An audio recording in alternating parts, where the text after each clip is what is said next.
It is Off the Podium, a double award-winning podcast as we come to you for a special episode as we look ahead to Milano Cortina 2026. We are a year away, less than a year away by the time you're hearing this, basically a year away by the time we're recording this from the Winter Olympics in 2026. We're heading back to Italy, not to Turin, but to the place that had them, half of them, in 1956 that we all remember vividly. And we're so excited to learn more about them, talk about stoats and ski mountaineering, the things that we're all here to learn about. And I'm very excited to learn about people's thoughts on that, including a man who is the number one stoat collector in all of Australia. He's now renaming his suburb to Stoat Plains. It's Jared Lubeck. Jared, welcome back. Thank you. It's it's good to be back, and looking forward to chatting all things stoat. And speaking of all things stoat, it's a man who I believe I need to make sure he talks 25% more or 25% less. I'm not sure what the laws are right now, considering I'm in America, he's in Canada. There's a whole tariff thing. I can't remember. Colin Hilding, welcome back. Thanks. We found out we have 30 days to decide how much I get to or I'm not allowed to talk. Yes, exactly. I don't know. 25% more, 25% less. I have no clue what's happening. But gentlemen, I want to stop for a second because I'm just disappointed that I didn't get the stoat name in there because win a stoat would have been perfect. Win a stoat. I like that. Stoat a peg. That can work. Stoat a peg. Stoat a peg. To be fair, I don't even think I know what the hell a stoat is. So perhaps by the end of this episode, we can find out what one is, or maybe two, because there's two of them, and there's little snowlet things as well. So we'll find out more about those. But this is the fifth time we have done one of these, are looking ahead to the next Olympics a year out, and I can't believe, we say this every time, I can't believe it's nearly a year to the next Olympics, and it's that case again because we just had an Olympics, and we're into a non-Olympic year. And now we're getting towards the real Olympics because we love the Winter Olympics more. Colin, you do. You're Canadian. You won medals last year in Paris, but this is where you win more medals, right? Usually, Winter Olympics. Yeah.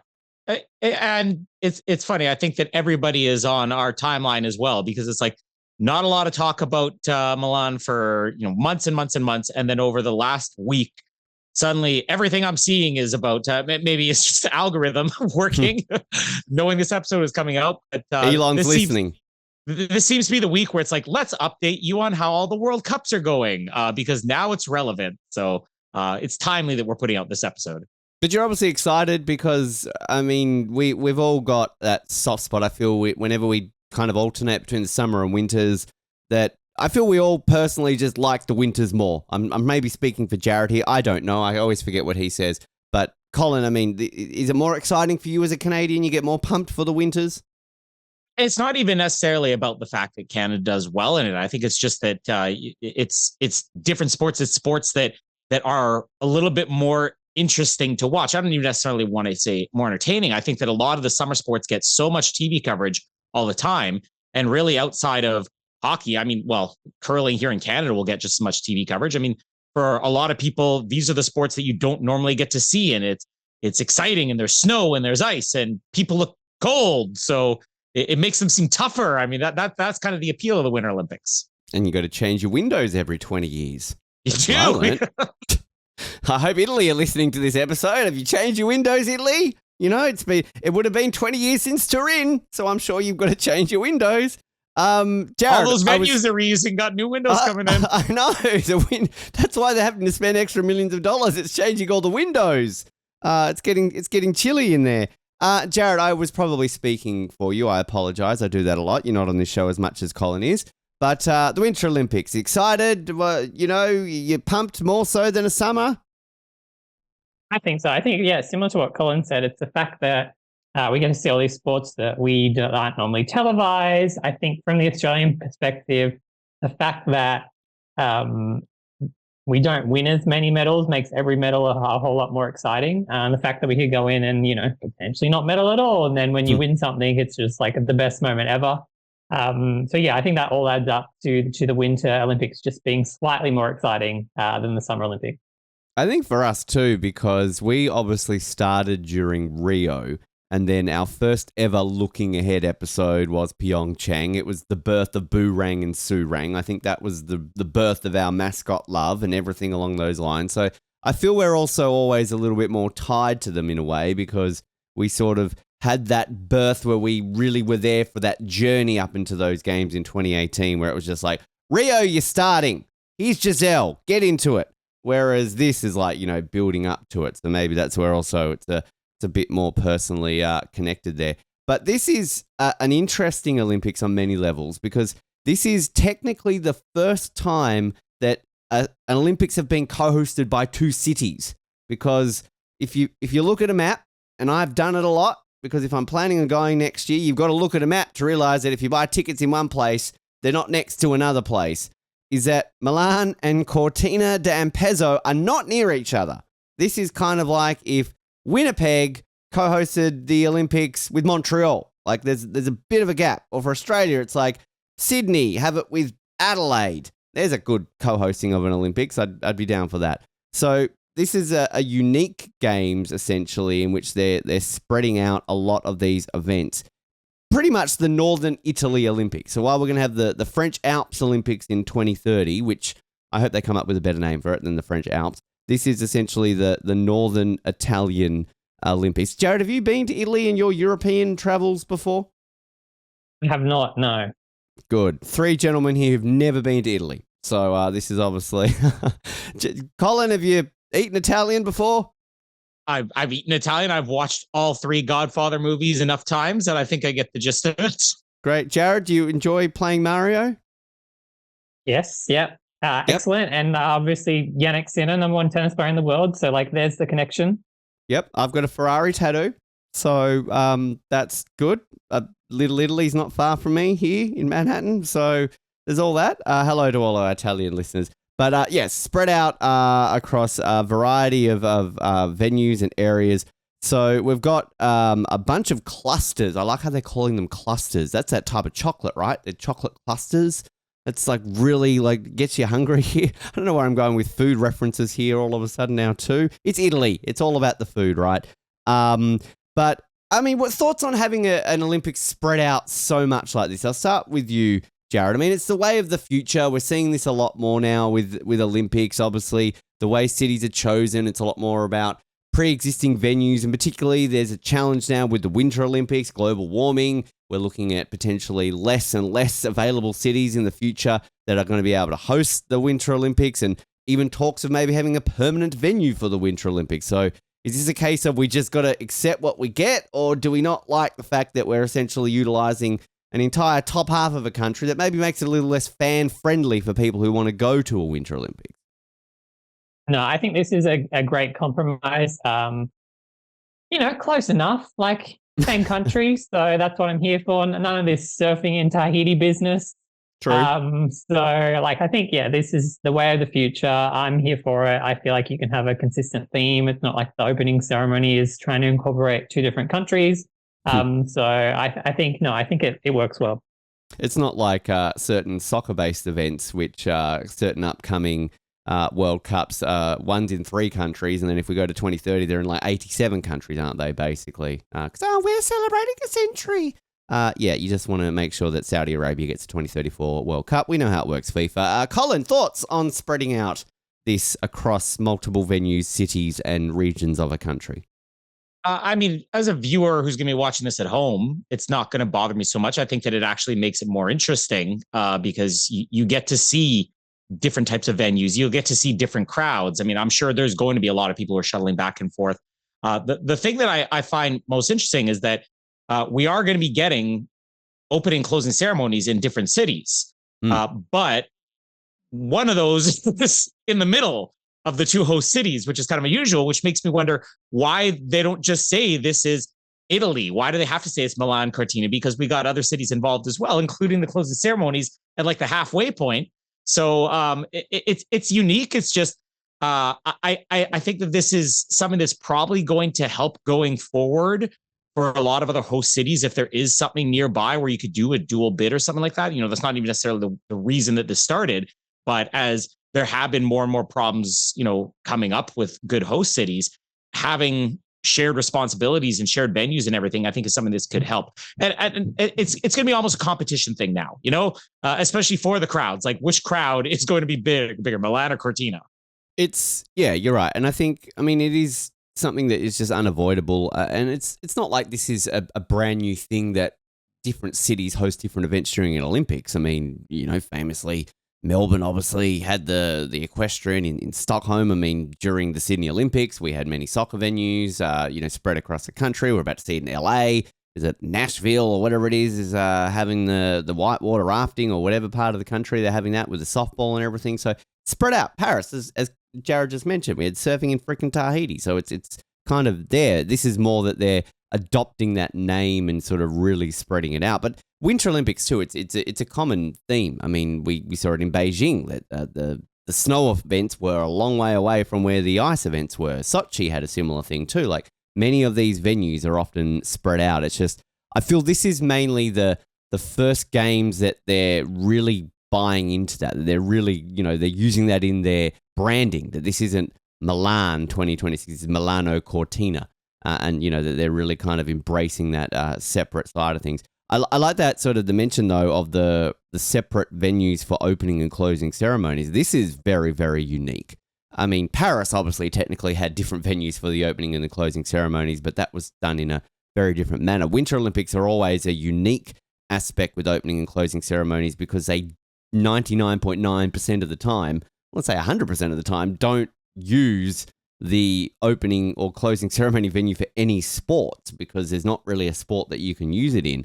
But I think what the unique thing with this is that you go the opening ceremony in one of the most famous football venues in the world, the San Siro, home of AC and Inter Milan, in Milan, which holds 75,000 people. So an epic stadium. There might be the biggest capacity for a Winter Olympic opening ceremony. I'm not sure. I know Roger Place only holds about 60,000, I think, Colin, and I'm not sure. It was 50 or 60. I'm not sure what the one in Turin held when they had that back in 2006.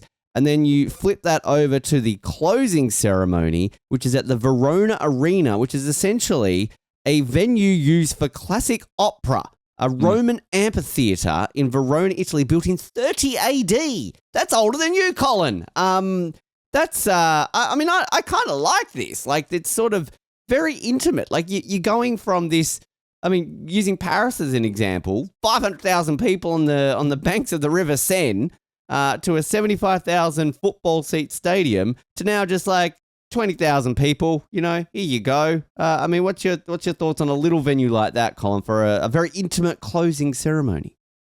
As we've been going through these past opening ceremony reviews, I think some of these smaller venues, Lillehammer, it added so much just because you had a smaller crowd and you could do more with it. What I'm really hoping for is a daylight closing ceremony there, because the Verona Arena looks amazing. It looks, like something built in 30 AD. And the way that we have these closing ceremonies at nighttime, especially now they add so many like LED lights and everything.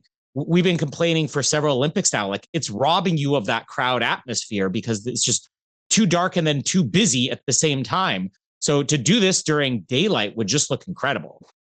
Jared, your take on this? Oh, I'm on board. I think it'll look great. I vaguely remember, I feel like Italy's like Eurovision entry when it was cancelled because of COVID did like a solo performance in this arena with no one there. Like, it looked like spectacular. I think, jam 20,000 people in there. It's going to look amazing. Obviously, their windows are due replacing at this stage, so hopefully they get that done in time. But no, I think it's going to look great. The Stadio Olimpico Gran Torino held the Turin opening ceremony, which apparently its current capacity is 28,000. I'm not sure if that's been reduced since the Winter Olympics, but there you go. You say Eurovision. Maneskin lock to be performing at the opening ceremony next year, do you think, Jared? They're up there.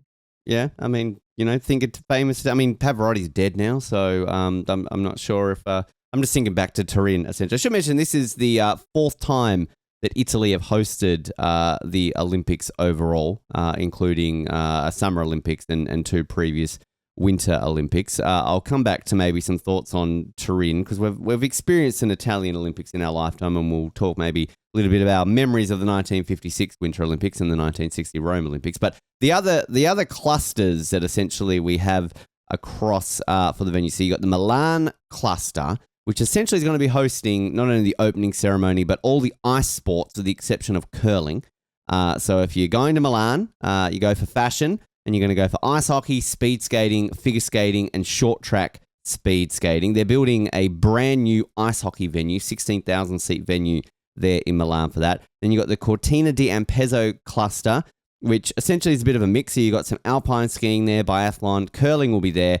And then this brand new, well, it's kind of a replacement sliding track, which is a lot of controversy around where they were going to have the sliding, essentially. They didn't know whether they were going to use the one from 1956, go to Turin, go to Innsbruck, and now they're basically replacing the 1956 one. But apparently, if this doesn't get done in time, because there's still questions about it, they're sending it to Lake Placid. So there you go. We could have 2 countries and 2 continents hosting events during these Olympics. Then you've got the Valtellina cluster, and again, apologies to my Italians. My pronunciations are going to be terrible. You're going to have more alpine skiing there, ski mountaineering, which I'm so excited to talk about, snowboarding and freestyle skiing. And then you got the Val di Fiemme cluster, which will have ski jumping, Nordic combined, and cross-country skiing. And just to say here that the cross-country skiing and Nordic combined venue, 50,000 people are going to be in this venue. There's a place to be. The Italians absolutely love their cross-country skiing and Nordic combined, as they should. But 50,000 people, I mean, I guarantee you, Jared, you could ask 50,000 people in Australia what Nordic combined is, and about 2 of them would tell you what it is. So, I mean, that's impressive that they can get 50,000 people into a venue. When we're from a country, we don't even know what the hell it is. Well, 100%. Like, if this was Australia, like what, 5 people maybe would go along to watch? Yeah. So, no, this is exciting. I think, like, they'll be freezing their butts off watching a whole lot of nothing for the majority of the time, but if they get good seats in that home straight, then that's the place to be. As long as they change their windows, they'll be warm. So that's the main thing there. I mean, a great spread of venues there, and I kind of, it makes it very interesting though for tickets. I mean, the time we're recording this, literally this week, they're about to open up the ticket balloting system. It's very similar to Paris. Essentially, it's like a 2-week window. You get your name drawn out of a hat. You get 24 hours to choose your tickets. I'm going to try and get tickets. We're going to see what we can get. But it does make it very interesting for people who are like, oh, I really want to go see ice hockey, but I want to see Nordic combined. Because again, not really in the same part of the country. So it sort of makes it challenging there for that. What would you be seeing, Colin? I mean, if you're there and Jamie right now is like, sure, Colin, go spend our family money and go to Italy to the Olympics. What are you wanting to see? Are you basing it on location first and then worrying about what sports you're seeing, or worrying about what sports you're seeing and then you're worrying about the logistics of the location after? I mean, the obvious answer is I'm going to Moguls no matter what. But I think that, like, the atmosphere of a crowd and everything, that is something that you want to check out. When we say 50,000 people for Nordic combined, I mean, you look it up. That's not like, oh, well, there's going to be different spots along the track. If you think about like the road race during the Summer Olympics, 150,000 people, well, not in one spot, but this is legitimately 50,000 people seated in one section, which would be incredible. So, I mean, I would 100% check that out. And as well, I mean, anytime you get a new venue, it's always exciting. So having probably one of the few new venues they're going to have for hockey, I mean, that's something that I definitely have to see. What would you rather, Jared? Would you rather, again, worry about what you're seeing first and then the location, or location first and then what you're seeing? Well, sport first, 100%. Get me to the aerial skiing or the curling. Yes. They're my top 2. I mean, you're there. Why wouldn't you? That's what you want to see. Go cheer on Dean and Tali. They would be going on there. Get some, get their Danielle and Laura. They're out. That's all you need. This is the thing with Australia at the Winter Olympics. We're on first name basis with our athletes because there's only like 40 of them. So we're due to in aerial skiing. Like it's time, right? It is. I mean, I get very scared because we like to put a bit of a jinx on it. But like 2 of our main hopes, I guess. We know you're the problem.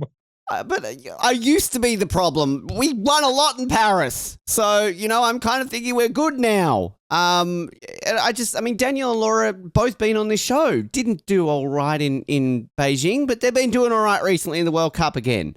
So, I met Scotty James last year. He just won X Games. He hasn't been on the show, but whatever. Like, it's half and half, swings and roundabouts. Before we sort of talk about the sports and things like that, just on the two previous winter games that Italy have had, obviously we can seriously talk about Turin a little bit because, Colin, I know particularly, I think that's one of your, if not your favourite Winter Olympics. But 1956, we had the Winter Olympics in Cortina d'Ampezza. Good year for the Olympics from Australia's perspective. That's the year we hosted it in 1956, of course, in Melbourne, back when they used to have the same years for winter and summer. But just looking here briefly, I should mention that Milano Cortina beat Stockholm and Air, or R. Is that a pirate in Sweden? Sweden pirate town. Stockholm R could have hosted these Olympics. But back in 1956, Cortina d'Ampezza beat Montreal to host the Winter Olympics, as well as Colorado Springs and Lake Placid.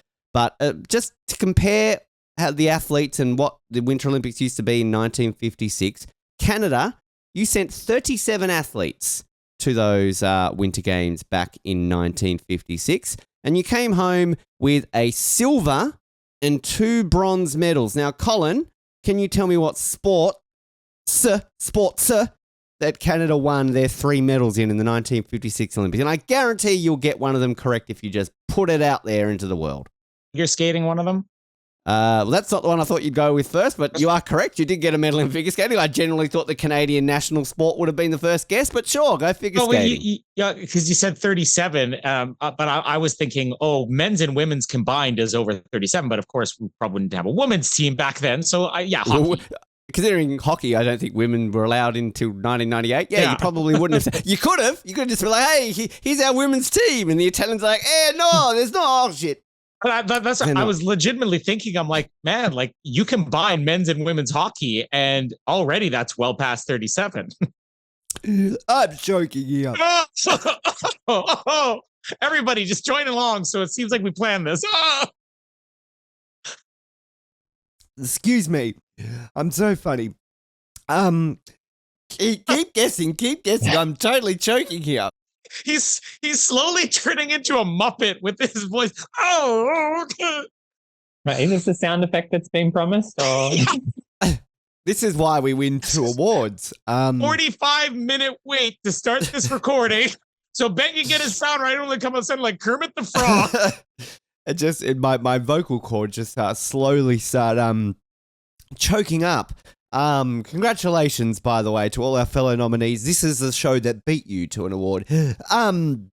Figure skating, ice hockey, and what is the third sport that you won a medal in 1956?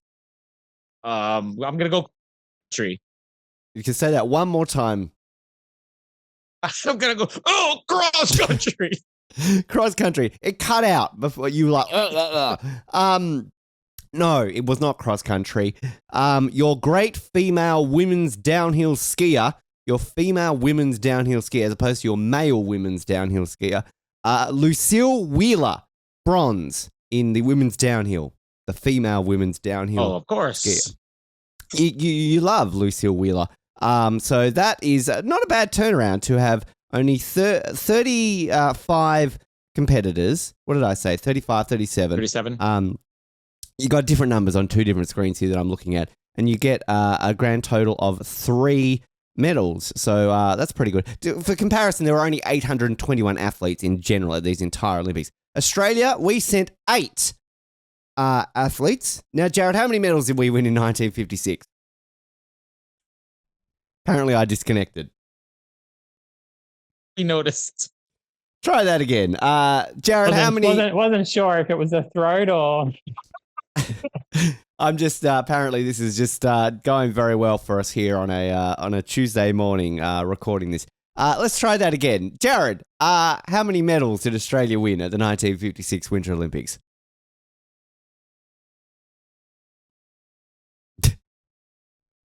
Look, I'm gonna guess a conservative 0. Oh, solid guess, Jared. Well done. You would be correct.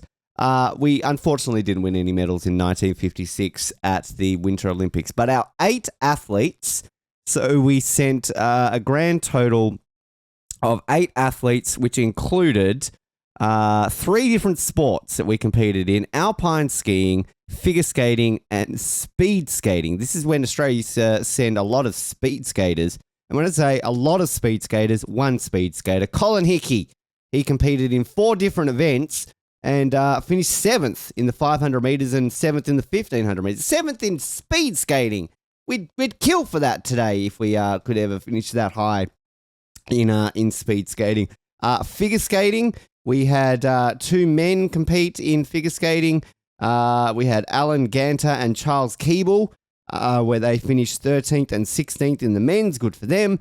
Our 1 female athlete was a skier by the name of Christine Davey. She competed in the downhill, the giant slalom, and the slalom for a best finish of 33rd. And then in men's alpine skiing, we had Bill Day, Tony Astengol, Frank Protoa, and James Walker. And the best finish of all of them, Bill Day got 35th in the downhill. Good for Bill. Are you a fan of Bill? Your posters on your wall there, Jared, of Bill Day's 35th at the 1956 Olympics as I continue to choke. Oh, I mean, Bill, hugely underrated. Get him on the show, you know? I think he'd probably, in between changing his windows, I'm sure that we could. Sadly, actually passed away as soon as October 2024. We need a Ouija board for that one, or? I mean, roll back the clock only 4 months ago. He actually only just recently passed away. So there you go. 90 years old, Bill was when he passed away. Legend. But there you go. Just quickly though, Turin. We all remember the Turin Olympics. Colin, have you said that that's like your most favorite Winter Olympics, if I'm not mistaken? Oh. No? Sorry, we didn't hear the question. No one ever does. Colin, try that again. Turin Olympics, your most favorite ever Winter Olympics. Oh, yeah, 100%. I mean, it's so dominated as well by like one athlete. But I'm really a couple of athletes. But the funny thing is, those are the first ones where it was a struggle for me to watch it because of the timing. And because, the hours I was working at the time versus when it was on TV, I don't even think I had cable. I think I had to, pick up the reception. That was like right before, what do you call it? Like aerial reception stopped becoming a thing.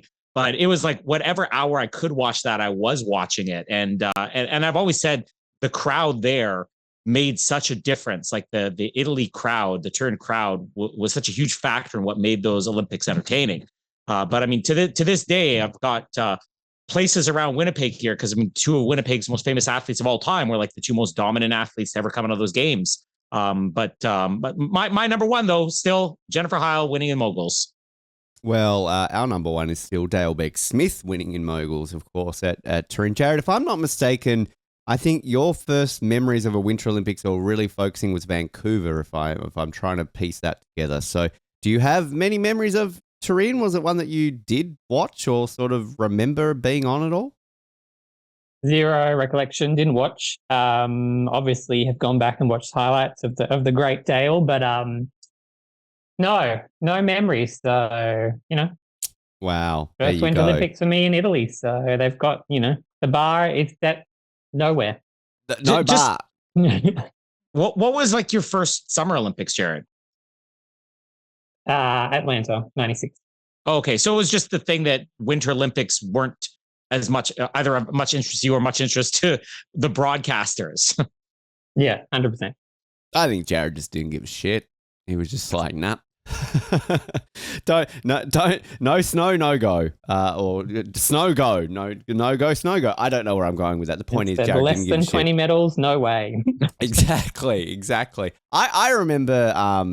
I always like Salt Lake was my real peak, like absolute favorite. I loved Turin, but I think that was sort of the first.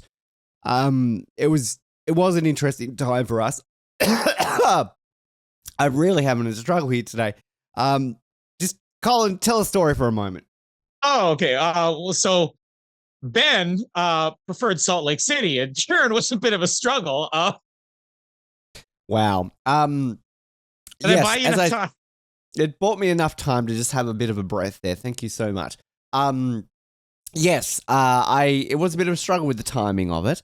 But I do remember vividly getting pumped for the opening ceremony, and I remember that being one of the ones which we obviously haven't covered yet when we get to the opening ceremony. That was a great opening ceremony. I remember the Ferrari, Pavarotti, and then the closing ceremony had Ricky Martin, because I think great Italians, I think Ricky Martin, right? I mean, what was with that? Why did we get Ricky Martin? Colin, do we ever get to the bottom of why Ricky Martin was at the Turin closing ceremony? Where's Ricky Martin originally from?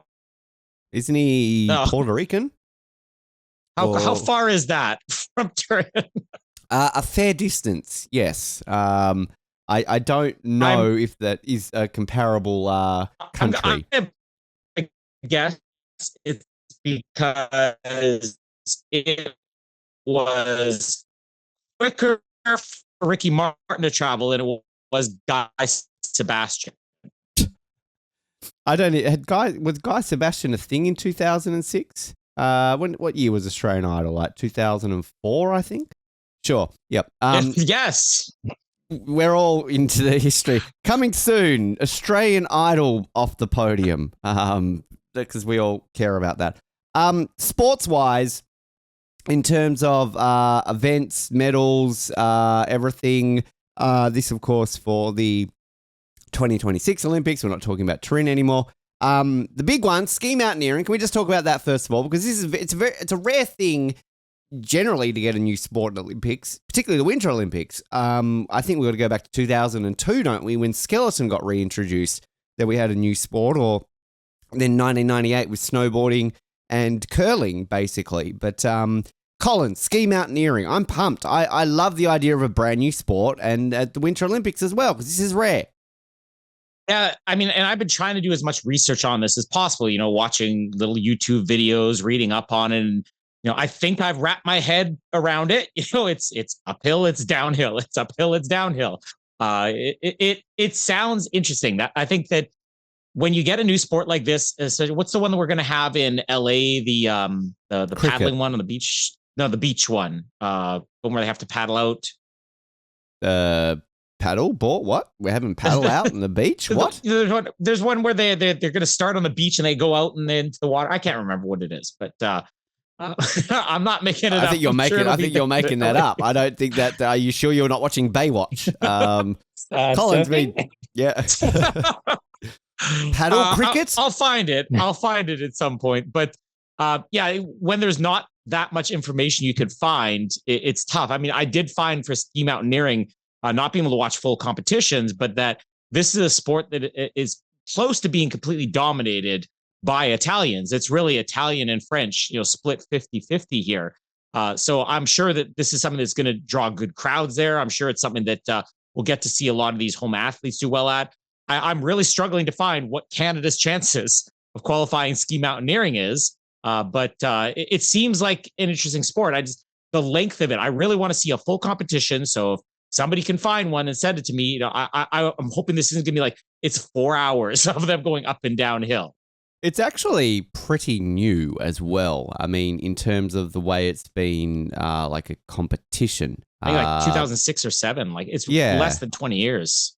It's kind of one of these ones that sort of has grown very much in popularity, often known as Skimo. Does that not just sound like ScoMo, Jared? Like I'm just a little bit PTSD. A little bit concerned about that. But basically, Wikipedia describes it as a discipline that involves climbing mountains, either on skis or carrying them, depending on the steepness of the ascent, and then descending on skis. There are 2 categories of equipment used. There is free heel telemax skis and skis based on alpine skis.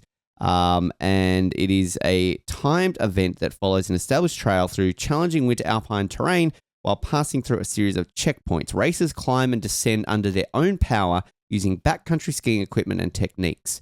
It combines ski touring, telemark, backcountry skiing, and mountaineering. So that's the brief way of describing according to Wikipedia.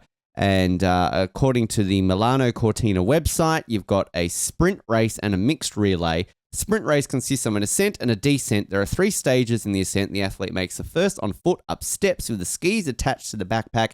The skins are then attached to reach the top, where the skins are removed for the descent to the finish line. It is then held in various elimination rounds up to the final, in which the medals are awarded. Normal duration of the race is about 3.5 minutes per heat, so it's very fast.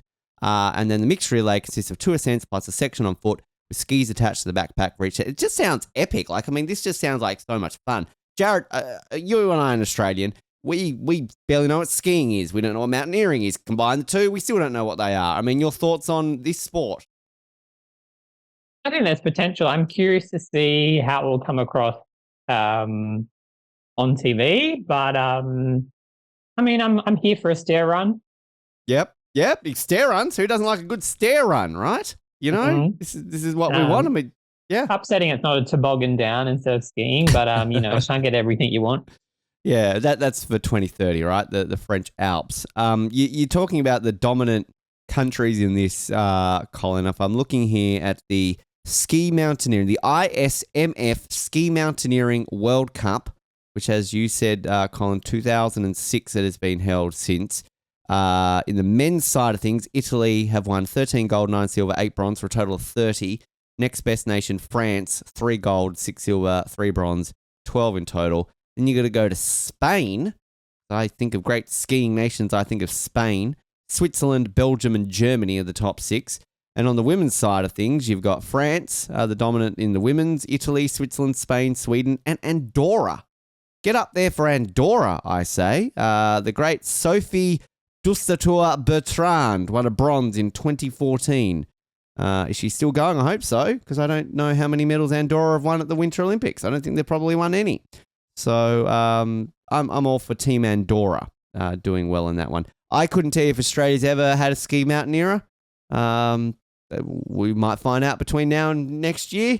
Get one on the show. I have no idea. Otherwise, Jared and I will do it. I don't know.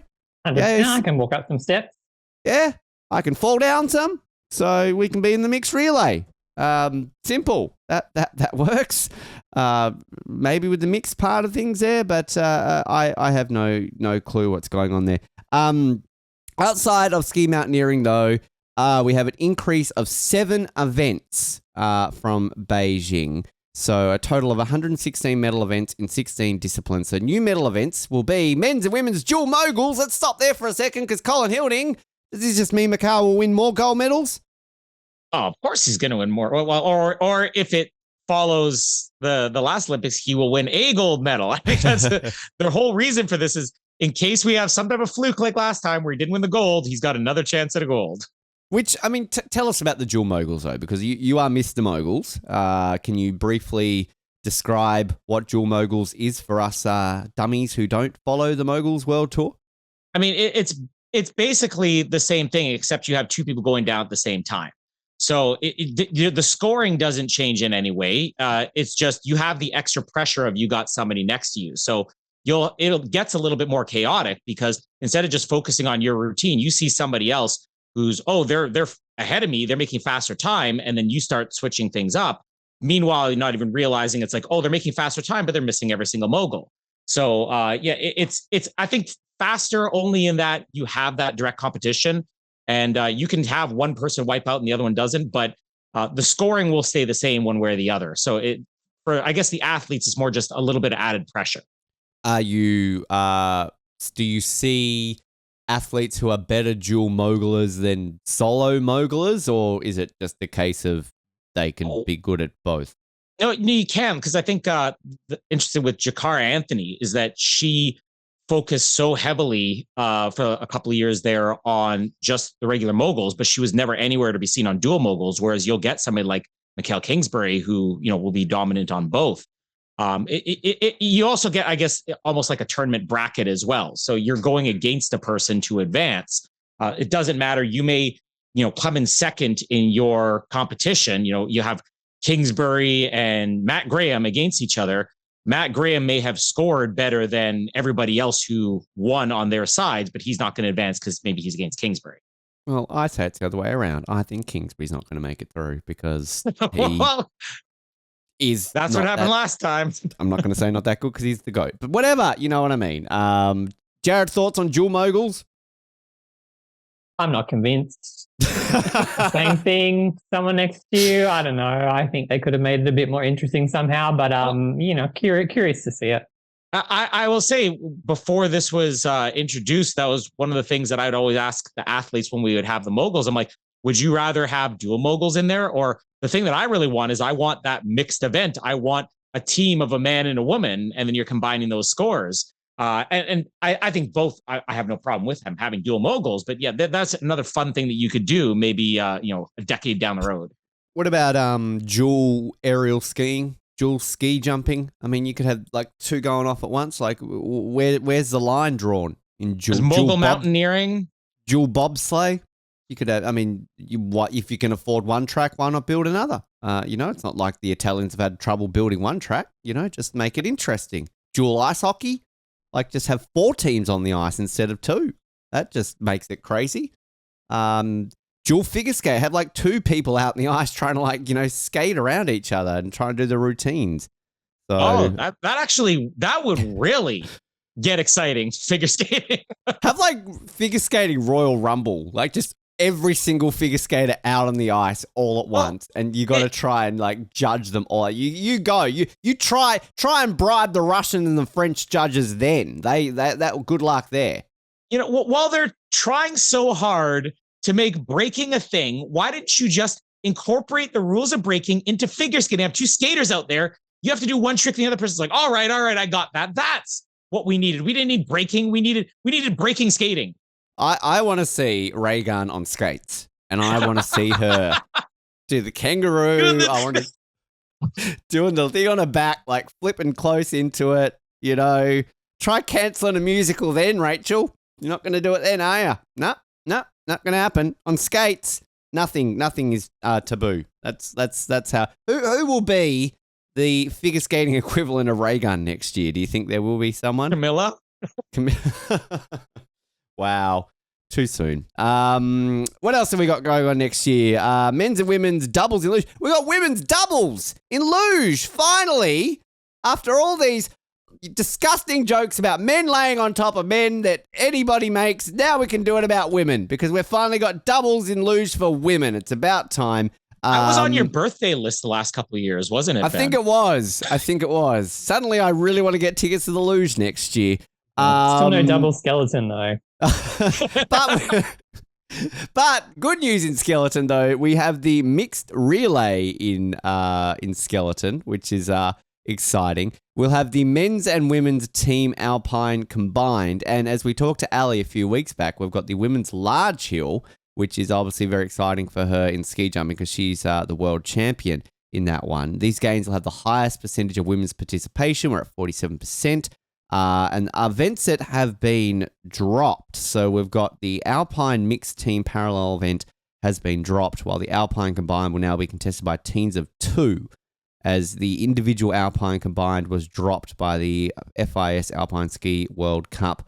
And for the very first time at the Olympics, women will race the same distance in cross-country skiing as men, and team ski jumping and Nordic combined will also switch to pairs. So the one thing I will say I like about, well, many things I like about the Winter Olympics over the Summer Olympics is generally when they introduce new events, it very rarely means, we've got to get rid of other events. So while obviously there's been a couple there that have been dropped, they've almost just been replaced. So, the Alpine mixed team parallel has been dropped, but then you've got a women's and men's team Alpine combined. So it's replacing it. Whereas obviously the unfortunate thing about the Summer Olympics is that they've got their set number of medals, their set number of athletes.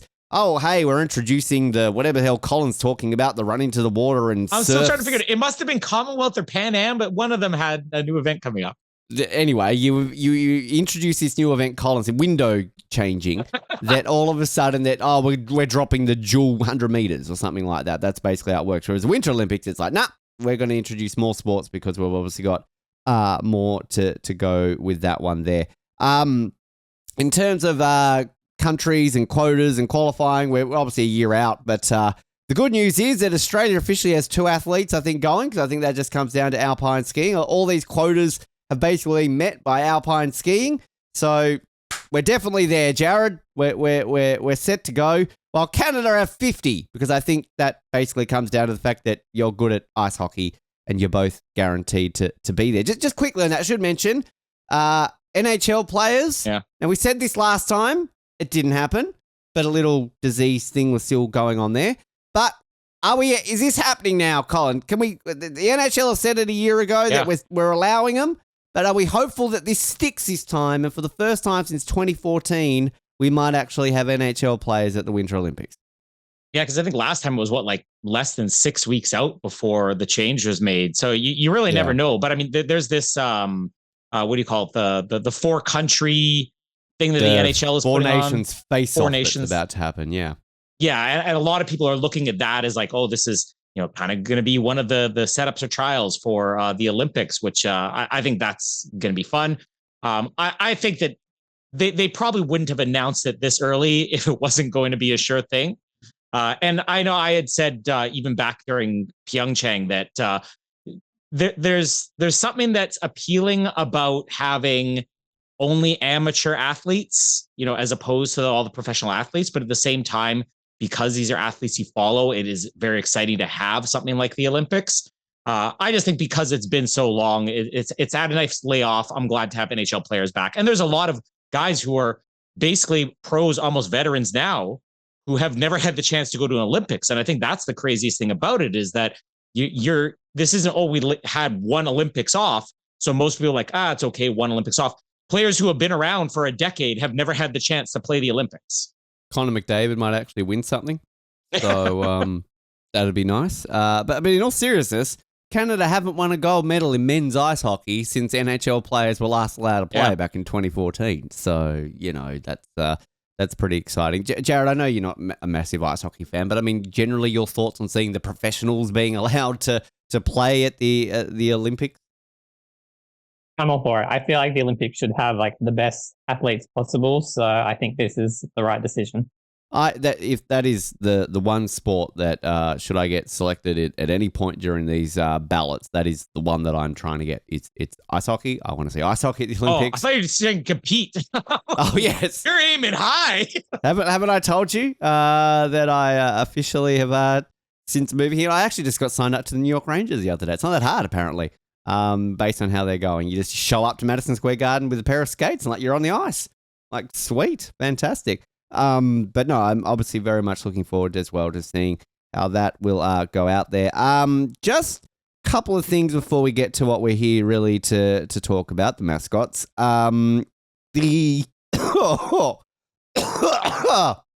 Mascots get me choked up. I'm proposing that your soundboard now incorporates every weird noise you've made in this episode. I'm not touching that soundboard after how long it took us to get started this episode today. I'm never touching it again. I'm never doing an update. I'm never doing anything. I'm just getting straight into things and never fixing up with it. We always like to sort of look at a bit of a medal predictor. Now, we usually rely on Grace Note. They're a great survey company. They obviously don't really do their predictors till right before the Olympics. So when we do our preview in about a year's time, we'll be able to use that one. So what we can use is what we use for Paris, a year out from Paris, the great website of Total Olympics. I cannot pronounce it properly. They have their Olympic cycle medal count, where essentially they rank countries based on how they're doing in things like World Championships, World Cups, in between an Olympic cycle. They call it their Road to Milano Cortina Tally. And right now, I'm going to start with our countries. So presently, of this cycle, Australia are 23rd. Jared, they are predicting us, based on our form, to win 4 silver and 3 bronze. Now, that might not sound great because there's no gold, but if we left a Winter Olympics with 7 medals, national holiday. I classify that as massive win for us. You'd be happy with 7 medals at a Winter Olympics, wouldn't you? That would be huge. That'd be like I don't know, hook it up to my veins, 7 medals. I think everybody would be shocked, surprised, going crazy. I'm all for it, and I'm sticking to my guns here when I say that it should be ranked based on total medals, not gold. Because looking at this, we are 23rd with 7 medals. Spain are 21st with 1 gold. Slovakia 21st with 1 gold. We've done 6 times more work than those countries, and yet they are ahead of us on the medal tally. Not fair. So based on those results, they're saying because Daniel Scott got a silver medal at the World Aerials, Matt Graham in the men's moguls. This is in 2023, so this is obviously a couple years ago. Josie Baff in the women's snowboard cross, a silver. Valentino Gaselli in the half pipe. And then in the bronze side of things, Matt Graham in the dual moguls, Tess Cody in the big air, and Brendan Corey, of course, got a bronze at the short track speed skating world champs last year. So we've obviously, at the time of recording this, we've got a lot of the World Cups are happening right now. I know, for example, bobsled Bree has been getting a few medals in the World Cup recently. Scotty James just got a gold at the X Games. A bunch of our winter athletes are doing very, very well there. That is that going on there. Colin, you got a question or a hand up? Or Well, I know that like this is what she goes online, but has she officially changed her name to Bobsled Bree now? Because no, we just say Bree Walker. We just bobsled Bree. Come on. Somebody's got to do that one of these days. Because how are you not going to give a medal to somebody who changed their name to bobsled? That'd just be funny. But didn't we come up with that person? My name's Bobsled. That's person name. Canada, meanwhile, 5th place overall, Colin. Tracking for quite a successful Winter Olympics, I'd say. 15 gold, 23 silver, and 19 bronze for a total of 57 medals. Canada would explode if you took that many home, and you don't even top them at your 5th. I think that's what, double what we usually get? I don't know who came up with the math on this one. That's crazy. Now, I'm not going to go through all of these ones here, but I mean, this is based on your women's ice hockey team, obviously being reigning world champions. Our good friend on the show, Lawrence St. Germain, winning the gold in the women's slalom back in the 2023 world champs. Mikhail Kingsbury's on this list about 50 different times.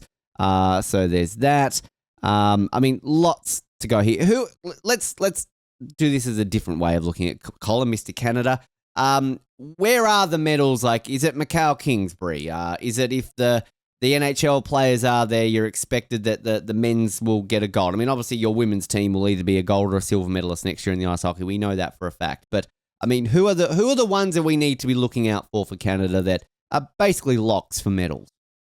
I mean, hockey, we always consider it to be close to a lock with both Lawrence St. Germain and Jack Crawford because of the Alpine last time. I think they're on people's radars. I don't remember the name of one of them, but in the women's snowboard cross, we have one Marielle Thompson who had medaled previously, but it's basically her and another Canadian woman who are battling it out this season. Yeah, the names you'll hear come up most often will be Kingsbury and then anything associated with hockey. Actually, the curling, what do you call it? The pairs. There's a pair who's actually husband and wife. They got married since the last Olympics, and they both previously been on other all women's teams or all men's teams. And the ones who are looking like they are likely to qualify in the mixed doubles for curling, getting a lot of attention right now too. I mean, curling's always a lock for you guys as well, so that's a good point. Just a guess, who do you think they've got on top of the medal tally? Just random guess, anyone at all? China? No? Come on, Colin, this is the Winter Olympics. Yeah, thank you, Jared. China. It's the Winter Olympics. Well, what was her name last time? Oh, we don't talk about Eileen Gouge. We legally not allowed to mention her till the Winter Olympic year. No, they've got Norway on top. 22 gold, 29 silver, 18 bronze. Germany second, 22 gold, 20 silver, 18 bronze. Netherlands, I mean, come on, they're just taking over the world. They got the USA fourth, so ahead of Canada. It's tariffs. That's what they get for it. Sweden in sixth, France seventh, Japan eighth, Italy ninth, Republic of Korea 10th, China 12th. There you go, Colin. New Zealand, one silver medal. We'll take that. The exciting one here that I'm looking at, though, they've got Greece tracking for a silver medal based on the fact that AJ Ginnis won a silver medal for the men's slalom at the 2023 World Championships. Greece have never won a Winter Olympic medal. So I'd be down for Greece winning a Winter Olympic medal, the home of the Olympics. I'd take that on board. They've only got Finland down for 4 medals. That would be like a day morning for Finland if that was all they were going to get there. That Britain, 5 gold, 5 silver, and 2 bronze at the Winter Olympics? No, there's not that many skeleton events at the Winter Olympics. So they've got them winning, curling. They're all right at curling. skeleton, snowboarding as well. So, and bobsleigh, apparently they're doing okay in bobsleigh. Didn't know that at all in general. Another thing I want to quickly talk about, just we often like to get a bit of a gauge on the broadcasting side of things. Colin, when does CBC start to ramp up there? Like, do you still do that weekly, like, Saturday coverage of, hey, remember when we did this? And is it now just all purely Winter Olympics based? Yeah, I mean, Saturdays is more or less dominated with winter sports around the clock anyways. 2 years ago, probably when they started promoting it. But when it's I'm going to think maybe about, I don't know, 6 months from now is when you're going to start to get a lot of like the on-air promotion with the logos, the commercials, and everything like that. Cole, Jared, I'm not in Australia right now. Obviously, I realise Channel 9 probably aren't doing jack all because, it's the Winter Olympics. But, I mean, I'm excited for a Winter Games for Channel 9 because that was our first real taste of Channel 9 doing an Olympics, if you remember back in Vancouver. You would have. That was your first ever Winter Olympics you generally watched. And I controversially always enjoyed the Vancouver coverage that Channel 9 did back in 2010. So we've seen them do a Summer Games now in Paris. What are you vibing for Channel 9's return to the Winter Games next year? I'm optimistic. I think it's going to be decent. I think like most of the broadcasters now are on board with at least, showing everything through their app. I don't hold high hopes for the main TV coverage. We get ad nauseum medal replays at Summer Olympics. So at Winters, when there's less on the line and then we do pick up something, then it'll probably be played for the entirety of the Olympics. So not looking forward to that, but I think they'll do all right. One thing that I'm a little bit disappointed in, that it's always a case with Australia with the Winter Olympics, and I get it. They're not as big as the Summer Olympics. The team's not as big, but in the lead up to Paris, there's big 1 year to go ceremonies before the Paris Olympics. There's all these documentaries in the lead up, and again, it's obviously a little bit early to start releasing documentaries. They were a lot closer to Paris, but there's not really been any big like hullabaloo of it's 1 year to go to Milan. Here's a big get together. Let's do this. Let's do that. It's sort of just a blink and you miss. Like, oh, cool, it's a year to go. Let's go, team. Like it's. I really wish we would celebrate our Winter Olympians on the same level as the Summer Olympians. Where's their images projected on the Sydney Opera House? Where's their collector cards at Woolworths? Like kind of all these sort of things. So that's one wish I wish they would do a little bit more for our Winter Olympics. You have 5 silver and 2 bronze athletes to start getting excited about now. I know, right? 7 medalists to come. That's very, very exciting. And one thing that I also want to touch on before we get to the main part of this discussion, the great Esther Ledetka, our queen on this show, she's been in the news recently because she's qualified for 2 events for Milano Cortina. They're both on the same day. So she's requesting that they change it. So I'm just saying right now, we're Team Esther. So listen, new IOC president, who we'll discuss very shortly, that we should be doing this, right? Like listen to her, change the schedule. It's that simple. No? I'm telling you why no, and I've got a very good reason. I want them to say no. I want them to say no a week out from those events, and then I want her to somehow qualify for ski mountaineering to replace it on the date that she preferred. She will. Dual moguls. She'll be on both hills. Like she'll ski down, do moguls, and then go back to the top and still beat herself. Like that's what she'll do. I mean, Jared, you're often onto the ball with these controversial opinions. You famously said last year or the year before, if you get surfing, put up with it. Don't send it to the other side of the world. What are you going to say about Esther here? I'm scared. I think, look, I'm all on board the Esther train in terms of them moving it, but I think she can do it on the same day. Whatever. How far apart are these venues? I don't know. I was about to say, maybe this is like in those clusters. Get her a Which private cluster jet. are you in? Concorde, bring that back, flying out there.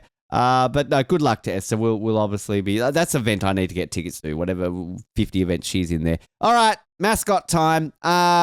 This is what we're here for. Choking and editing and everything along the lines. We're here to talk about stoats because that's what we've got. The stoats are the goats. I have no idea. Tina and Milo. It's not Milo. I think it's Milo because it's Milan. It's Milo. What are our thoughts? been nearly a year since I've had Tina and Milo. They're both stoats. This was put to a vote because this is the first Olympics, I believe, that both the logo and the mascots have been put out to a vote. And these are also surrounded by 6 snowdrop flowers called the Flow. So I love the fact that we've got Tina, Milo, and the Flow. It sounds like some sort of like 1970s disco band. Hey, we're Tina, Milo, and the Flow. Colin, let's get to it because you're often the one who sets the bar low, and then we always get excited about it. I'm actually very excited about these mascots. I went with lower opinions for Frige and for Bing Duen Duen originally and won me over, but these they look classic. They kind of, I'm struggling to figure out people inside of a suit because they look very slim. Like, are you going to get some anorexic person inside the suit? That's the one complication. But missed opportunity. I know what they're going with the names, right? The city names. We had Burang and Surang. They missed the boat on that. How is this not like Tina and Mila or Milo and Tino? I mean, we needed a rhyming name here because it's so close, but it's not quite rhyming. I will talk to my Italian colleagues and we'll get that fixed. I have no idea. Tina, by the way, is the Olympic mascot. Born in the Italian mountains, she is very close to her brother Milo. She loves innovation, dreams of changing the world, and does everything to protect nature. While as Milo, the Paralympic mascot, a mountain dweller, he loves building artifacts and exploring nature. Born without a leg, he has learned to use his tail to walk, to look at obstacles as super trampolines. Now, I mean... Classic stoat right there. Classic stoat. Classic people without, stoats with one leg.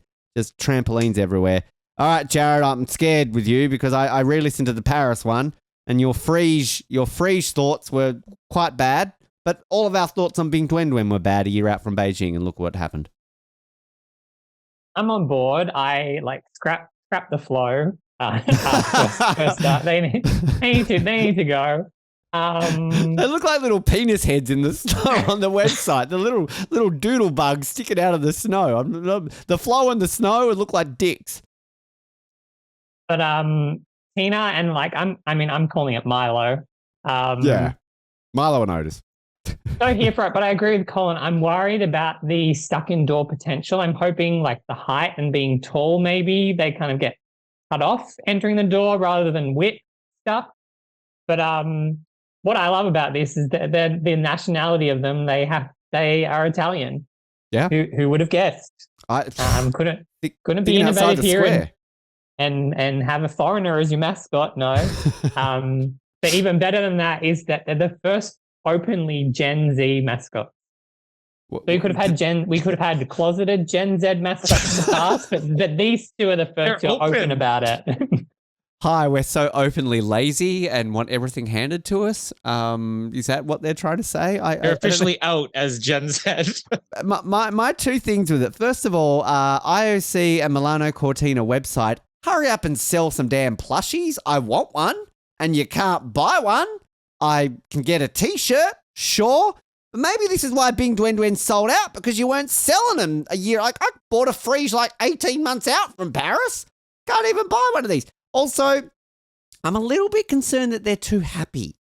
Frige and Bing Duen Duen, they had a smile, but there was almost kind of that innocent smile where they could get stuck indoors, or you could dress them up as Dame Edna, and it was kind of like if one of these I don't know, falls over or something like that. It's almost creepily happy.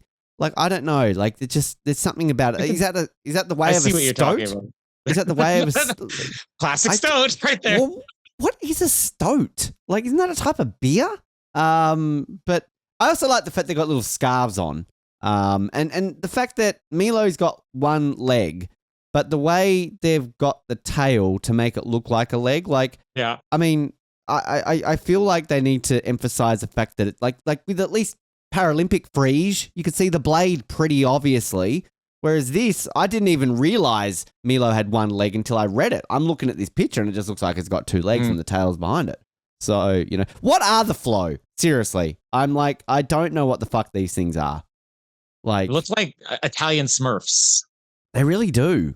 And one of them looks grumpy? Are they all like moody, like the Snow White and the Seven Dwarfs or something like that too? Like you got grumpy and moody and hungry and horny, and I don't know what they all are. Or are we going to name, this is going to be our competition for the listeners, name all the flow.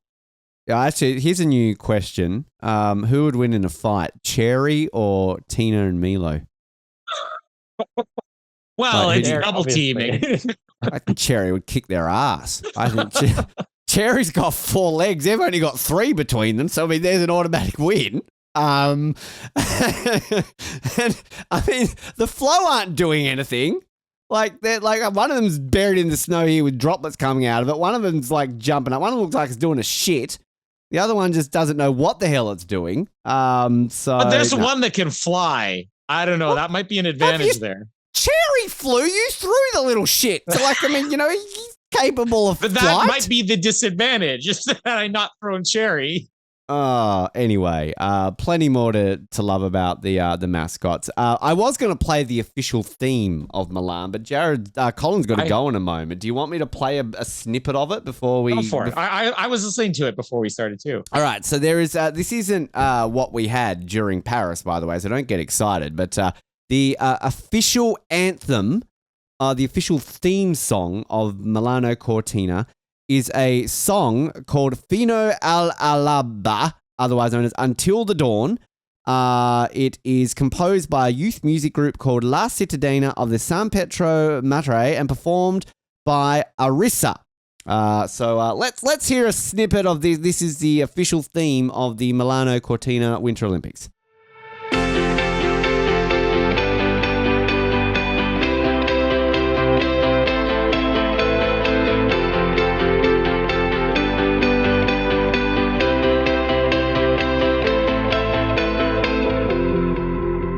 Ragazzo come noi, che aveva un sogno nel cassetto, voleva essere un eroe, senza costume né mantello, sognava di toccare le nuvole e di volare con le aquile, ma lui poteva solo correre e continuare a sognare.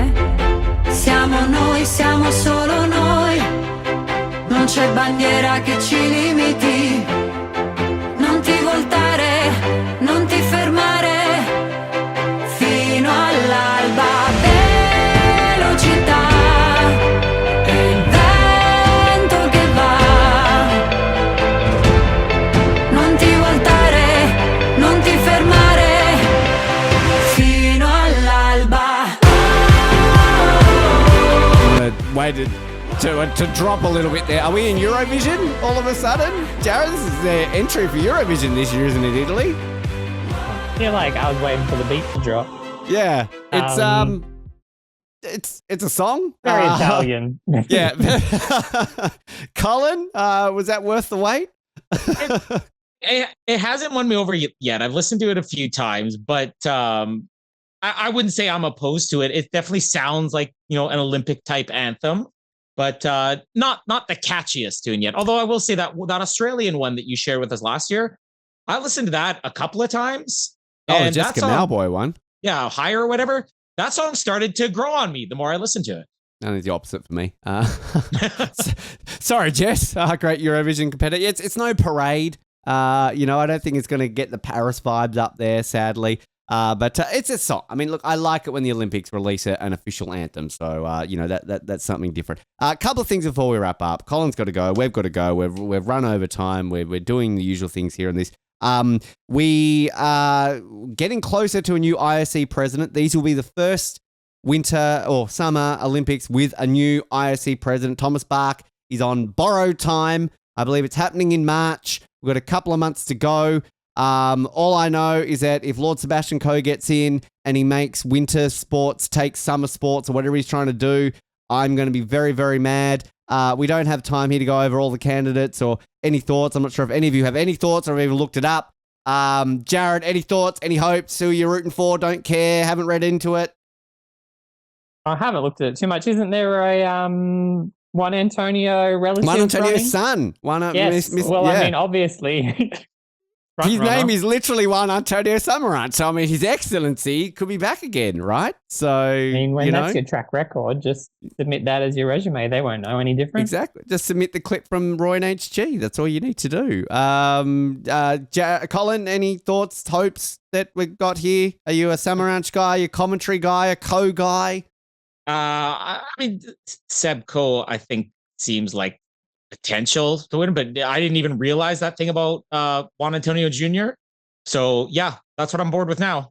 I'm on board for Samaranch Jr. I mean, let's be honest. All Kirsty Coventry. I mean, you know, she's a great Olympian. And let's have a Zimbabwe. Let's have a woman. We need to have a female ISE president. I think we're due. So probably the next time we come together in some capacity, we might have a new ISE president. But the elephant in the room, guys, we've got to talk about one thing because we haven't talked about it at all. It's not the stoats. It's not changing windows. It's not my terrible voice. It's not bad connections. We are a 2-time winner of the best Olympic and Paralympic podcast at the Sports Podcast Awards, undefeated because it's only the second time they've ever had it, and we won it again. We're not doing a whole episode on it this time, but it's pretty cool. We're pretty happy, aren't we, Colin? Oh, yeah. Thrilled. And I think a little bit more unexpected. Well, you can't say more unexpected. The first time we had no idea what to expect, but the voting was harder to do this year for a lot of reasons. You had to sign up for the account and everything. And I'd shared it with a couple of people. They're like, well, what am I supposed to do here? I don't know if I shared it nearly as much this time around as I did the past time. But yeah, when it came up, I wasn't expecting, even just from the amount of other shows in the competition. Well, it was like 5 or 6 last time, and there was like 10 this time or something. Yeah. And we beat official shows for CBC, NBC, Michael Johnson. Michael Johnson. Yep. Yeah. We beat Michael Johnson. We are the Donovan Bailey of podcasts, apparently. There you go. Jared, thoughts? Do you put it on your resume? Did you show up to work the next morning, chest out a little bit, 2-time winner? Oh, you know it. I'm waiting on the trophy for the shelf. It's Colin. You're still waiting for the first one. Well deserved. Saw it coming, really. None of this humble business here, but no, I think great achievement. And yeah, testament to clearly the amount of effort I put into this show, more than both of you. Couldn't have done it without you. So yeah, well deserved. Did you vote, Jared, this time? Oh, I voted. I voted. But for Michael Johnson. You'll never know. This time around, though, they actually do a podium. They actually do a top 3. The first year they did it was just like, he's the winner. This time around, they do a gold, a silver, and a bronze. So tested CBC podcast second, and third, the End of the Island Rowing podcast. Very sad that Jill and Allison didn't get on the podium, keep Flame alive. I voted for them a couple of times when possible to do that there. So unfortunately, they didn't make there. But we know you're deserving of a spot on the podium out there, Jill and Allison. We know exactly what you guys do out there with it as well. But I did love the tweet. I believe it was from the Tracktastic podcast, who literally said, kind of ironic that that off the podium were the only ones on the podium and we didn't get on the podium. So love that. But thank you to everyone who voted. We really, really appreciate it. It means a lot to us. And we thank you very much, and to the sports podcast group as well. Very honored that we can have that. And let's keep the category alive next year, because there'll be a Winter Olympics on. So don't only do it for Summer Olympics. Winter Olympics count too. All right. Or just let us win every 3 or 4 years. We'll take it. It's the laziest way of being defending champions. We just have to show up every 4 years and try our hand then. So that way it works that way. Guys, this has been a lot of fun. We've got some great stuff coming up here on the podcast. A few changes coming in terms of the format of the show, in terms of just what we've got with scheduling. Newscasts are coming soon. We're bringing them back, and some other exciting things coming. So stay tuned to our websites and everything along those lines. Our next episode, we're going into the Paralympics actually next week. We're talking about stoats and things like that, but we're speaking to Jeremy Peacock next week, an Australian para-triathlete. It's a great interview, so stay tuned to that. And we're getting back into Winter Olympics in a couple of weeks. Our good friend Lewis Irving, a Canadian aerial skier who just actually recently was on the podium in a World Cup event too, since we've had that interview. He, of course, bronze medalist at the Beijing Olympics. We're back to learn about his incredible journey since those Olympics, and injuries and everything else that have happened to him too. So tune into that in just a couple of weeks. Jared, thank you so much. It's always a pleasure to have you on the show, stoats and all. So we thank you for your contribution and helping us win the award. Oh, no worries, anytime. And Colin, you're desperate to go. I think you've got some children to take to school or something like that. I don't know, your responsibilities, but and change your windows too. I'm looking forward to having brand new windows the next time you talk to me. And better than Mac, that's all I say. As always, remember to go left, put a sock in a mountain, do all those things. If you've enjoyed this episode, let's be honest, my name's been Noah Groves. If you haven't, it's been Ben Waterworth. Good night!